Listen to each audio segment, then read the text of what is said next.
વિદ્યાર્થી મિત્રો, અર્થ સ્કૂલમાં આપનું હાર્દિક સ્વાગત છે। આજે આપણે હિન્દી વિષયમાં વ્યાકરણ વિશે સમજીશું। તો વ્યાકરણ એટલે શું? તો વ્યાકરણ એટલે જે ભાષાના માધ્યમથી આપણને ભાષાને લખતા, વાંચતા અને સમજતા આપણને ખબર પડે તેને આપણે વ્યાકરણ કહીએ છીએ। તો આપણે વ્યાકરણને આજે સમજીશું। તેમાં સૌથી પ્રથમ આપણે સંજ્ઞાઓ વિશે સમજીશું। તો ચેપ્ટરનું નામ છે સંજ્ઞા। સંજ્ઞા એટલે નામ, બરોબર? તો આપણે હવે એ ચેપ્ટર શીખીશું, વ્યાકરણમાં સંજ્ઞા।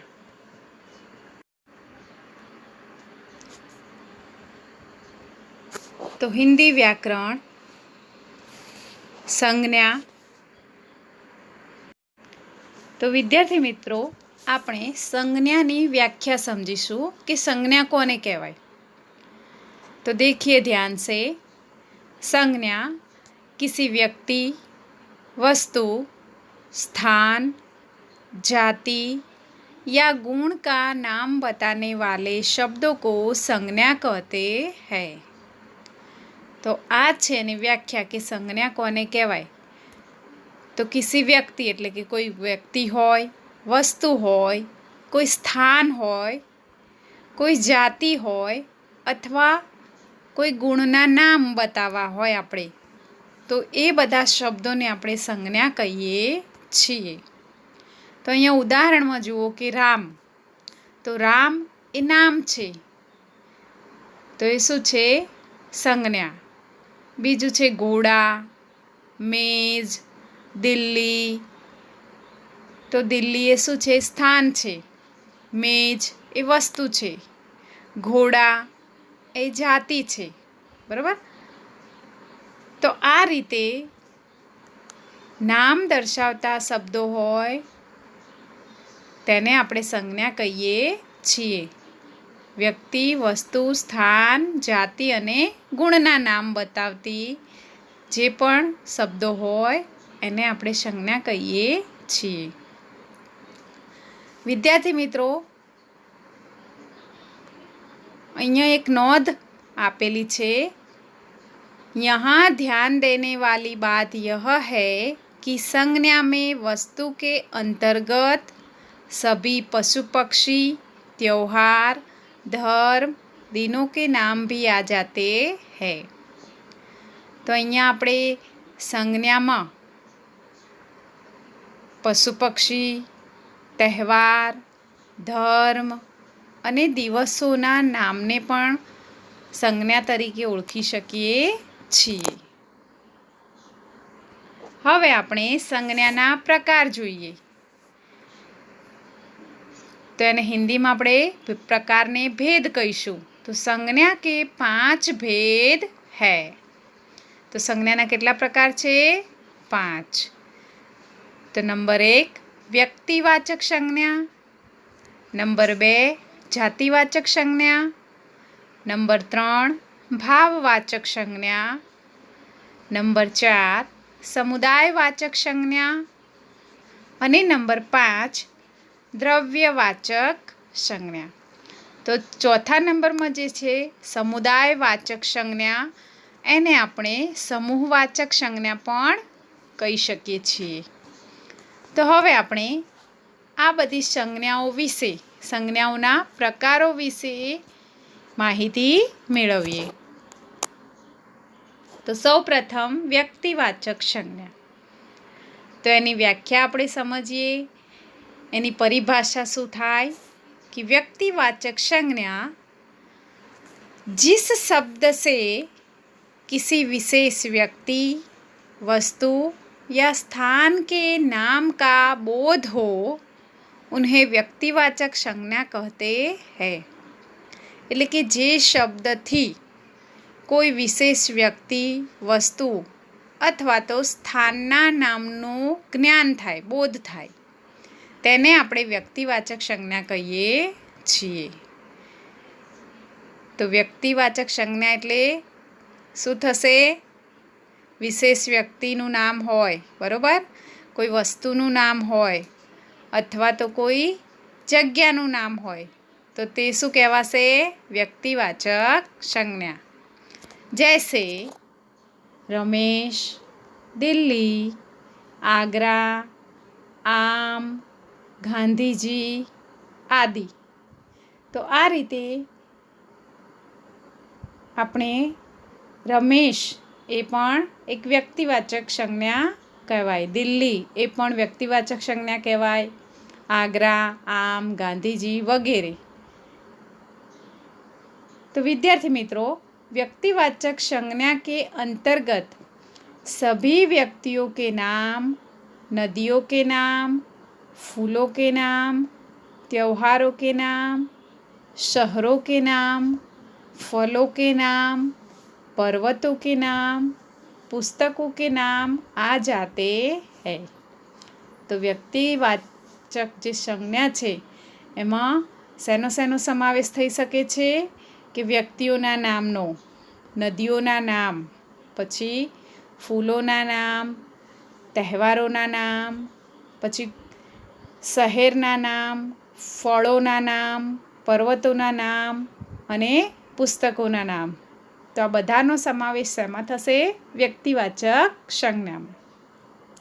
જૈસે હિમાલય, બાઇબલ, દીપાવલી, ગુલાબ, ગંગા, કાનપુર આદિ.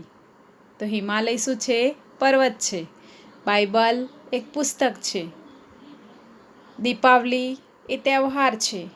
ગુલાબ એ ફૂલ છે. ગંગા નદી છે અને કાનપુર એ શહેર છે. તો આ રીતે આ બધાનો સમાવેશ વ્યક્તિવાચક સંજ્ઞામાં થાય છે. જાતિવાચક સંજ્ઞા. तो बीजी संज्ञा છે जातिवाचक संज्ञा. जातिवाचक संज्ञा से हमें किसी जाति का पता चलता है.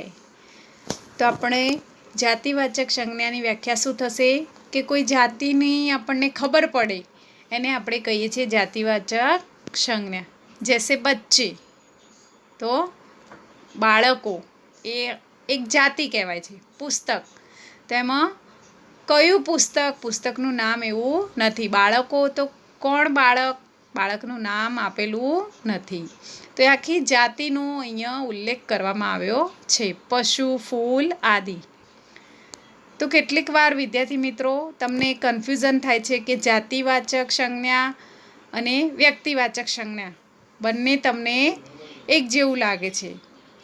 તો અહીંયા હું તમને ક્લિયર કરું છું કે જાતિવાચક સંજ્ઞા એટલે શું અને વ્યક્તિવાચક સંજ્ઞા એટલે શું.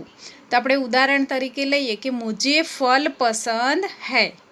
તો ફલ એ શું છે? જાતિવાચક સંજ્ઞા કહેવાય, બરાબર, કે ફળ એ આખો સમૂહ કહેવાય છે. જાતિ, ફળની જાતિ કહેવાય છે. હવે એમાં બીજું ઉદાહરણ જુઓ, મુझे केला पसंद है. તો અહીંયા કેળું એ શું છે? વ્યક્તિવાચક સંજ્ઞા. તો ઘણા બધા ફળો હોય છે, કેરી, મોસંબી, ચીકુ, કેળા, પપૈયું. તો આ બધા એ ફળોના નામ એ વ્યક્તિવાચક સંજ્ઞામાં આવે, જ્યારે ફળ એ પોતે જાતિવાચક સંજ્ઞા કહેવાય. તો આ રીતે તમારે ધ્યાન રાખવાનું રહેશે કે જાતિવાચક સંજ્ઞા આવે ત્યારે જાતિ બતાવેલી હોય અને એકલું ફળ કહેવામાં આવે ત્યારે જાતિવાચક, અને ફળમાં પણ જો નામનો ઉલ્લેખ કર્યો હોય કે મને કેરી પસંદ છે, મને કેળું પસંદ છે, તો એ થઈ જશે વ્યક્તિવાચક સંજ્ઞા. હવે આપણે એનો બીજો પ્રકાર જોઈશું, भाववाचक संज्ञा. तो भाववाचक संज्ञा जिन शब्दों से हमें किसी व्यक्ति या वस्तु के गुण, दोष यानी उसकी दशा के विषय में और किसी के मन के भावों के बारे में पता चले, उन्हें भाववाचक संज्ञा कहते हैं. तो विद्यार्थी मित्रों, અહીંયા ભાવ બતાવવામાં જે ભાવ બતાવવાની વાત કરી છે તેને આપણે શું કહીએ છીએ? ભાવવાચક સંજ્ઞા. કે કોઈ વ્યક્તિ હોય અથવા તો કોઈ વસ્તુ હોય, તે વસ્તુના ગુણ બતાવ્યા હોય, એના દોષ બતાવ્યા હોય અથવા તો એની દશા બતાવી હોય, તો અથવા એના મનના ભાવ બતાવેલા હોય, ત્યારે આપણને ખબર પડે તો એ શું કહેવાય? ભાવવાચક સંજ્ઞા. જૈસે મીઠાસ. તો મીઠાસ એ શું છે? મનનો ભાવ છે, બરાબર. પછી કડવાહટ.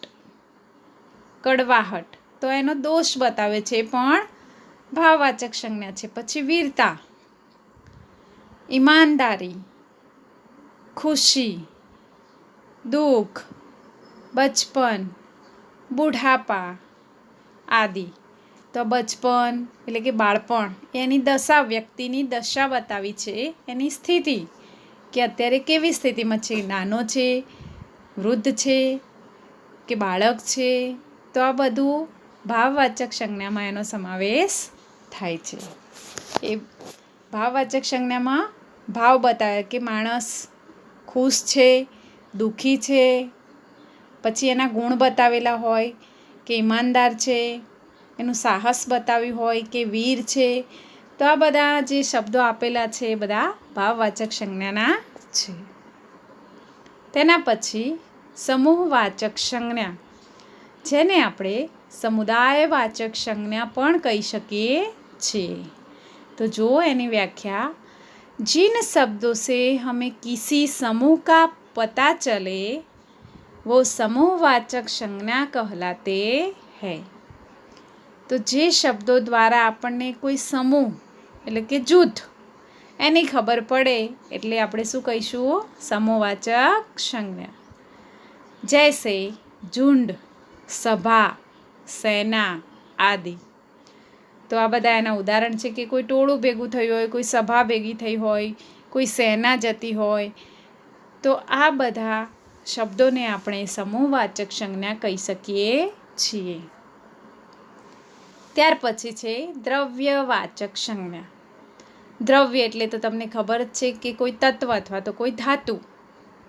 તો જુઓ એની વ્યાખ્યા, ये संज्ञा हमें किसी द्रव्य या तत्व के बारे में बताती है. તો આપણને કોઈ દ્રવ્યની ખબર પડે અથવા તો કોઈ ધાતુ આપ્યું હોય, કોઈ તત્વ આપ્યું હોય, એના વિશે આપણને ખબર પાડતી સંજ્ઞાને આપણે શું કહીશું? દ્રવ્યવાચક સંજ્ઞા. જૈસે, તો અહીંયા ઉદાહરણ આપ્યા છે લોહા. તો લોહા એટલે લોખંડ. તો આપણને ખબર પડી કે અહીંયા ધાતુ છે, દ્રવ્ય છે. તો શું છે? લોહા એટલે લોખંડ. સોના એટલે સોનું, એ પણ એક ધાતુ છે. પાણી, તો પાણી એ શું છે? દ્રવ્ય અથવા તત્વ કહી શકીએ આપણે. દૂધ, ઘી આદિ. તો વાક્ય આપ્યું હોય કે મેને થોડા પાણી પિયા. તો પાણી એ શું છે? દ્રવ્યવાચક સંજ્ઞા. दूध, मैं रात को दूध पीता हूँ. તો એ પણ શું થયું? દ્રવ્યવાચક સંજ્ઞા. તો આ રીતે તમે વાક્યની ઓળખ કરી શકો છો કે જેમાં દ્રવ્ય બતાવ્યું હોય તે.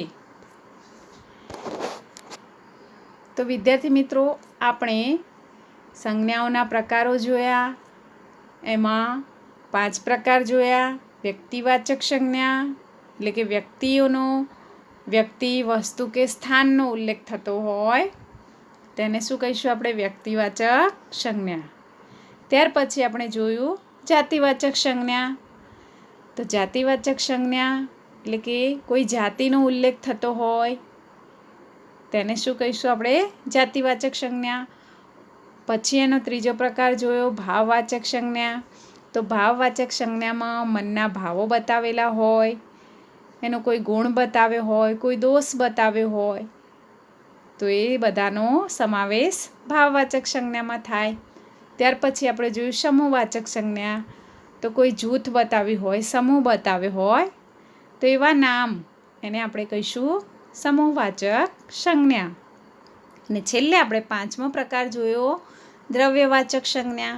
તો તો દ્રવ્યવાચક સંજ્ઞા કે જેમાં કોઈ તત્વ બતાવ્યું હોય, કોઈ દ્રવ્ય બતાવ્યું હોય, કોઈ ધાતુ બતાવી હોય તો એને શું કહીશું આપણે? દ્રવ્યવાચક સંજ્ઞા. તો વિદ્યાર્થી મિત્રો, આ રીતે સંજ્ઞાની વ્યાખ્યા આપણે સમજ્યા કે કોઈ વ્યક્તિ હોય, કોઈ વસ્તુ હોય, કોઈ સ્થાન હોય, કોઈ જાતિ હોય અથવા કોઈ ગુણ હોય, આ બધા નામ બતાવવાવાળાઓ જે શબ્દો છે એને આપણે શું કહીશું? સંજ્ઞા. તો આ સંજ્ઞાના વ્યાખ્યા, એના પ્રકારો તમારે વ્યાકરણની નોટ બનાવીને લખવાના રહેશે.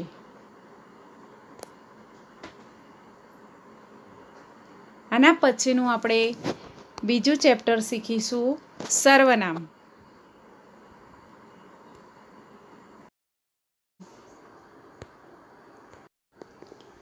તો સર્વનામ એ આપણા ટોપિકનું નામ છે. વ્યાકરણનો ટોપિક, એનું નામ છે સર્વનામ. તો હવે સર્વનામ એટલે શું એનો અર્થ આપણે સમજીએ, એની વ્યાખ્યા સમજીએ કે સર્વનામ કોને કહેવાય. जो ऊपरनी लिटी वाँचो, सर्वनाम ऐसे शब्दों को कहते हैं जिनका प्रयोग संज्ञा के स्थान पर होता है. એટલે કે સર્વનામ એવા શબ્દોને કહેવાય છે કે જેનો પ્રયોગ સંજ્ઞાના સ્થાન પર થાય છે. તો સંજ્ઞા વિશે પણ હું તમને સમજાવીશ. સંજ્ઞા એટલે નામ. સંજ્ઞાનો અર્થ શું થાય? નામ. તો એ નામના જગ્યાએ, નામની સ્થાન ઉપર જે શબ્દ વપરાય એ શબ્દને શું કહેવાય? સર્વનામ. તો અહીં જુઓ, સર્વ કા અર્થ, આપણે સર્વનામને છૂટું પાડીએ, એનો અર્થ સમજીએ તો સર્વ કા અર્થ હૈ सब, બધા. और संज्ञा का अर्थ है नाम. तो सर्व का अर्थ सब और संज्ञा का अर्थ नाम. तो सर्वनाम का अर्थ है सबका नाम, એટલે કે બધાનું નામ કે સર્વનું નામ એમ. હવે આપણે આગળ સમજીશું. હવે હું તમને સર્વનામના ઉપયોગ વગર વાક્ય કઈ રીતે બોલાય અને સર્વનામનો ઉપયોગ કરીને વાક્ય આપણે કઈ રીતે બોલી શકીએ એ હું તમને સમજાવું છું. તો જુઓ, इस तरह मोहित ने मोहित के भाई से कहा कि मोहित ने मोहित के भाई से कहा कि मोहित की माँ से पूछकर कल मोहित के दोस्त के घर जाएगा. तो અહીંયા આપણે જોઈએ છીએ કે અહીંયા વારંવાર મોહિતના નામનો ઉપયોગ થયો છે અને આ મોહિતના નામના ઉપયોગના કારણે આપણને આ જે વાક્યો આપેલા છે એ થોડાક અટપટા લાગે છે કે મોહિતના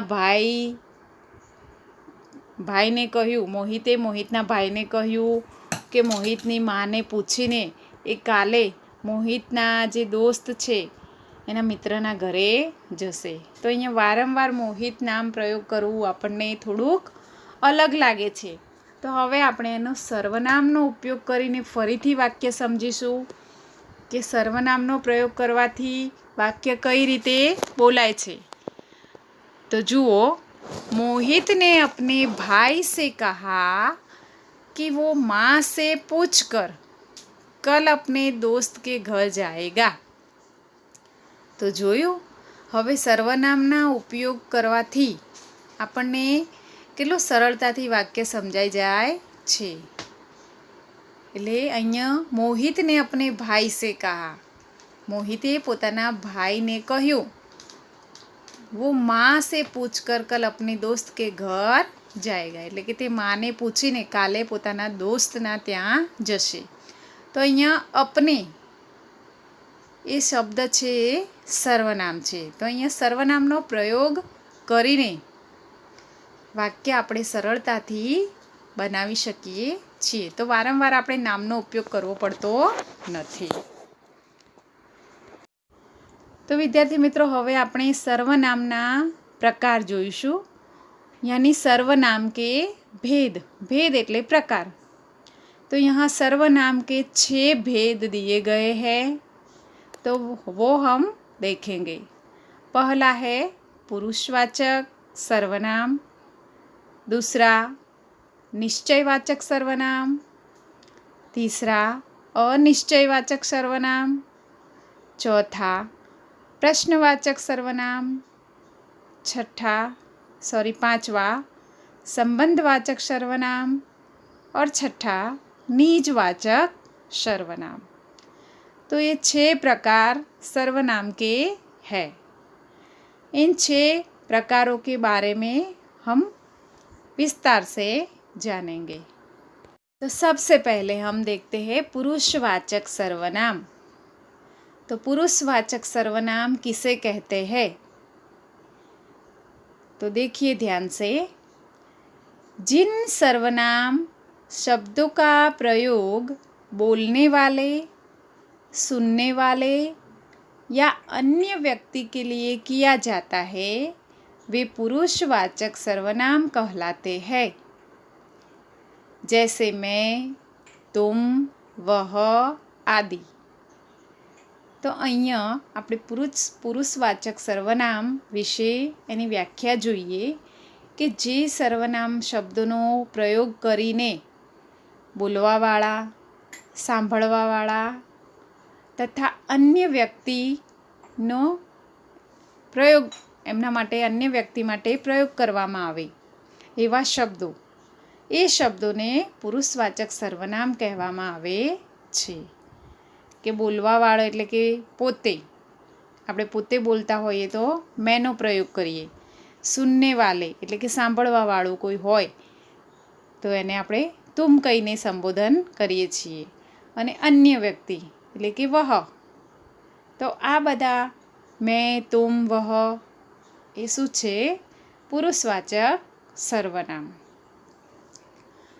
હવે આ પુરુષવાચક સર્વનામના પણ 3 प्रकार પડે છે.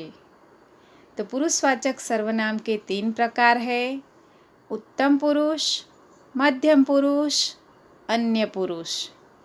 तो प्रथम प्रकार है उत्तम पुरुष, दूसरा मध्यम पुरुष और तीसरा अन्य पुरुष.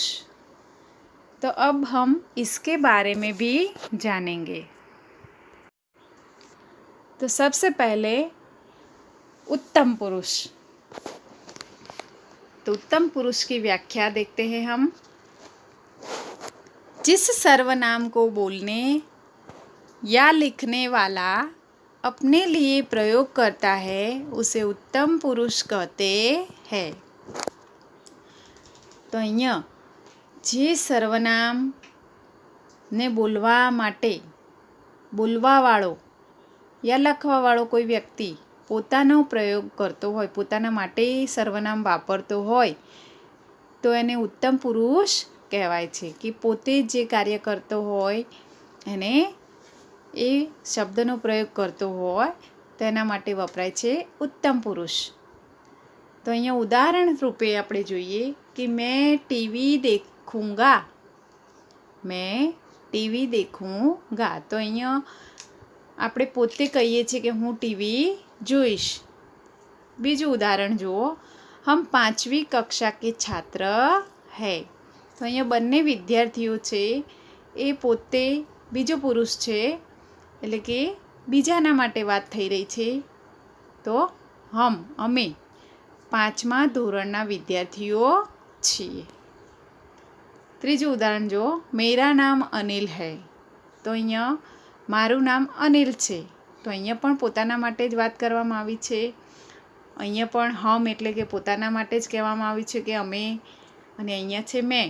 તો મેં, હમ અને મેરા આ બધા ઉત્તમ પુરુષના ઉદાહરણો છે. એટલે કે ઉત્તમ પુરુષ સર્વનામના ઉદાહરણ છે શબ્દો. હવે આપણે એના પછીનો પ્રકાર જોઈશું મધ્યમ પુરુષ વાચક સર્વનામ। तो एनी व्याख्या જોઈએ। जिस सर्वनाम को बोलने वाला सुनने वाले के लिए प्रयोग करता है उसे मध्यम पुरुष सर्वनाम कहते हैं। मध्यम पुरुष वाचक सर्वनाम।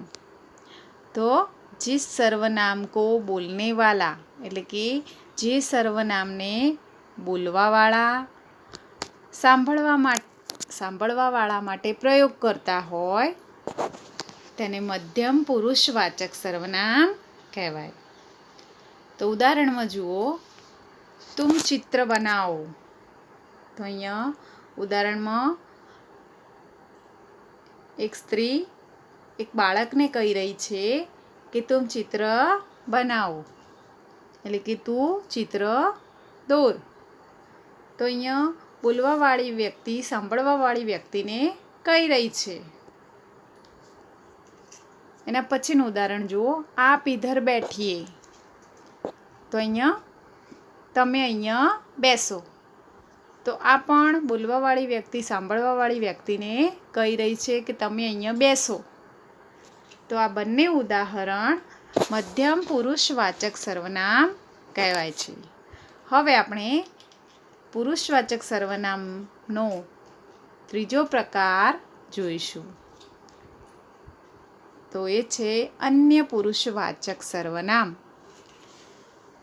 तो एनी व्याख्या अपने समझीशू कि जिस सर्वनाम को कहने या बोलने वाला किसी अन्य पुरुष के लिए प्रयोग करता है उसे अन्य पुरुषवाचक सर्वनाम कहते हैं। तो अहींया जे सर्वनाम बोलवावाळो व्यक्ति कोई अन्य पुरुष माटे अथवा कोई अन्य व्यक्ति माटे प्रयोग करतो होय तो एने कहेवाय अन्य पुरुषवाचक सर्वनाम। तो जुओ एनुं उदाहरण, वो झूठ नहीं बोलता। तो कोई त्रीजी व्यक्ति माटे ज वात थई रही छे, आपणने खबर नथी कि कोण छे। तो वो झूठ नहीं बोलता। तो अहींया वो वपरायुं छे ए सर्वनाम छे। बीजुं उदाहरण, उसके पास कार है। तो अहींया वो अने उसके आ बंने शुं छे? सर्वनाम। तो आ कोई त्रीजी व्यक्ति माटे अन्य व्यक्ति माटे वात थई रही छे कि ते जूठुं नथी बोलतो, तेनी पासे कार छे। तो आ अन्य पुरुषवाचक सर्वनाम कहेवाय छे। तो विद्यार्थी मित्रों, आपणे पुरुषवाचक सर्वनामना 3 प्रकार जोया। एक हतुं उत्तम पुरुषवाचक सर्वनाम, बीजुं हतुं मध्यम पुरुषवाचक सर्वनाम अने त्रीजुं हतुं अन्य पुरुषवाचक सर्वनाम। हवे आपणे एना पछीनो प्रकार जोईशुं। पुरुषवाचक सर्वनाम पछीनो बीजो प्रकार निश्चयवाचक सर्वनाम। तो अहींया आपणे एनी व्याख्या जोईशुं कि निश्चयवाचक सर्वनाम एटले शुं। तो जो सर्वनाम किसी व्यक्ति अथवा वस्तु का निश्चित बोध कराते हैं वे निश्चयवाचक सर्वनाम कहलाते हैं। तो अहींया जे सर्वनाम कोई व्यक्ति अथवा वस्तुनो આપણને નિશ્ચિત રીતે બોધ કરાવે એટલે કે જ્ઞાન કરાવે એને નિશ્ચયવાચક સર્વનામ કહેવાય છે। ઉદાહરણમાં જુઓ, यह किसकी टोपी है। तो અહીંયા ટોપી પડી છે તો નિશ્ચિત જ છે કે અહીંયા ટોપી છે। તો અહીંયા પૂછ્યું છે કે यह किसकी टोपी है, આ કોની ટોપી છે। બીજું ઉદાહરણ, वे हमारे दादा दादी है। तो અહીંયા પણ વ્યક્તિઓ નક્કી જ છે કે આ અમારા દાદા દાદી છે। તો અહીંયા વ્યક્તિ અથવા વસ્તુ માટે નિશ્ચિત આપણને જ્ઞાન થઈ જાય છે, બોધ થઈ જાય છે, એટલે આપણે એને શું કહીશું? નિશ્ચયવાચક સર્વનામ। તો આ હતો બીજો પ્રકાર। હવે જોઈએ એનો ત્રીજો પ્રકાર અનિશ્ચયવાચક સર્વનામ। तो एनी व्याख्या जुओ, जिन सर्वनाम शब्दों से किसी निश्चित वस्तु या व्यक्ति का बोध न हो उन्हें अनिश्चयवाचक सर्वनाम कहते हैं। તો આપણે એ પહેલું જોયું નિશ્ચયવાચક જોયું. હવે અનિશ્ચયવાચક સર્વનામ. તો નિશ્ચયવાચક સર્વનામમાં શું હતું કે આપણે વસ્તુ કે વ્યક્તિનો આપણને નિશ્ચિત રીતે બોધ થાય છે, જ્યારે અનિશ્ચયવાચક સર્વનામમાં આપણને કોઈ નિશ્ચિત વસ્તુ કે વ્યક્તિનો બોધ થતો નથી. તો એને આપણે કયું સર્વનામ કહીશું? અનિશ્ચયવાચક સર્વનામ. એટલે કે કંઈ નક્કી જ નથી. જુઓ ઉદાહરણ, કોઈ ગાના સુનાવ. તો અહીંયા નક્કી નથી કે કયું ગીત સાંભળવું છે. તો અહીંયા કોઈ શબ્દ એ શું છે? અનિશ્ચયવાચક સર્વનામ શબ્દ. કુછ રૂપિયે માँ को दे दो. તો અહીંયા પૈસા કેટલા આપવા એ પણ નક્કી નથી. તો અહીંયા કેટલાક રૂપિયા માને આપો. કુછ એ શબ્દ અનિશ્ચયવાચક સર્વનામ છે. પાર્ટી ખત્મ હોતે હી સબ ચલે ગયે. તો અહીંયા સબ એ શબ્દ પણ અનિશ્ચયવાચક સર્વનામ છે. તો આ રીતે આપણને કોઈ વસ્તુનો બોધ ન થાય અથવા કોઈ વ્યક્તિનો બોધ ન થાય તેને આપણે અનિશ્ચયવાચક સર્વનામ કહીશું. હવે એના પછીનો પ્રકાર જોઈશું પ્રશ્નવાચક સર્વનામ. तो जुओ एनी व्याख्या. जिन सर्वनाम शब्दों का प्रयोग प्रश्न पूछने के लिए किया जाता है उन्हें प्रश्नवाचक सर्वनाम कहते हैं. तो અહીંયા તમને ખબર પડી કે જે સર્વનામનો પ્રયોગ પ્રશ્ન પૂછવા માટે કરવામાં આવે એને આપણે કહીશું પ્રશ્નવાચક સર્વનામ. જુઓ ઉદાહરણમાં, यह टीवी कौन लाया. તો અહીંયા કોણ શબ્દ છે શું છે? પ્રશ્નવાચક સર્વનામ. तुमने क्या खरीदा. તો અહીંયા ક્યા એ પણ શું છે? પ્રશ્નવાચક સર્વનામ. તો આ રીતે પ્રશ્ન પૂછવા માટે કોણ, ક્યા, કબ, કિસે આ જે શબ્દો આવે એ બધા કયા છે? પ્રશ્નવાચક સર્વનામ. એના પછીનો પ્રકાર સંબંધવાચક સર્વનામ. તો અહીંયા બે સર્વનામોનો સંબંધ દ્વારા જે વાક્ય બને એને કહેવાય સંબંધવાચક सर्वनाम. तो जुओ एनी व्याख्या. जो सर्वनाम शब्द वाक्यों में आए संज्ञा या सर्वनाम का संबंध बताते हैं उन्हें संबंधवाचक सर्वनाम कहते हैं. तो અહીંયા જે સર્વનામ શબ્દો વાક્યોમાં આવેલ સંજ્ઞા એટલે કે વાક્યોમાં આવેલ નામ અથવા સર્વનામનો સંબંધ બતાવે એને આપણે કહીશું संबंधवाचक सर्वनाम. जो उदाहरण, जो परिश्रम करेगा वह सफल होगा. तो અહીંયા બે વાક્યોને જોડવામાં આવે છે એટલે કે સંબંધ બતાવવામાં આવે છે. જો અને વહ કે જે પરિશ્રમ એટલે કે મહેનત કરશે તે જ સફળ થશે. તો અહીંયા જો અને વહ આ વાક્યમાં જો અને વહ બંને શું છે? સંબંધવાચક સર્વનામ છે. એના પછીનું ઉદાહરણ જુઓ. બચ્ચે વહી કહાની સુનેંગે જો નઈ હો. તો અહીંયા વહી અને જો કે બાળકો એ જ કહાની સાંભળશે જે નવી હોય એટલે કે એ જ વાર્તા સાંભળશે જે નવી હોય. तो वही अने जो बच्चे वही कहानी सुनेंगे जो नहीं हो એટલે વહી અને જો બંને વચ્ચે સંબંધ બતાવવામાં આવ્યો છે. તો આ છે સંબંધવાચક સર્વનામ. હવે એના પછીનો પ્રકાર નિજવાચક સર્વનામ. તો નિજવાચક સર્વનામ એટલે કે આપણે પોતાના માટે વપરાતો. નિજ એટલે તમને ખબર છે કે આપણે પોતે સ્વયં. તો આપણા સ્વયં માટે જેનો પ્રયોગ કરવામાં આવે એને આપણે શું કહીશું? નિજવાચક સર્વનામ. તો જુઓ એની વ્યાખ્યા. જો સર્વનામ નિજ यानी स्वयं के लिए प्रयोग किए जाते हैं वे निजवाचक सर्वनाम कहलाते हैं। એટલે કે આપણા પોતાના માટે જે સર્વનામ શબ્દ વાપરવામાં આવે તેને નિજવાચક સર્વનામ કહેવાય છે। અહીંયા ઉદાહરણમાં જુઓ कि मैं यह कार्य स्वयं कर लूँगा।